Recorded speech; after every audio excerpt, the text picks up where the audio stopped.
Dear students, আজকে আমি তোমাদের কাছে এসএসসি সিএইচএসএল এর একটি ম্যাথ নিয়ে চলে এসেছি। তো এই ম্যাথটি তোমাদের কিভাবে করতে হবে আজকে একটু শিখে নাও। দেখো কোশ্চেনটি আগে খেয়াল করো, কি বলেছে।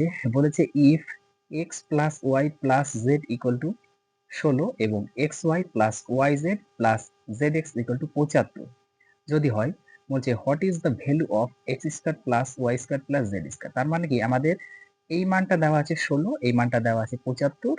যদি হয় তাহলে আমাদের এর মানটা নির্ণয় করতে হবে, এই হচ্ছে কোশ্চেনে বলেছে। তো তোমাদের এই কোশ্চেনটি সলভ করতে হলে তোমাদের এই ফর্মুলাটা একটু মনে রাখতে হবে। আমি একটু লিখে রেখেছি, দেখো, x square plus y square plus z square. তো এর formula x plus y plus z whole square minus 2 into x y plus y z plus z x. তো এখন দেখো, এখানে কিন্তু আমাদের x plus y plus z, তাই না, x plus y plus z এর আমাদের ভ্যালু কিন্তু দেওয়া আছে 16। তাহলে আমরা এখানে 16 বসিয়ে দিব।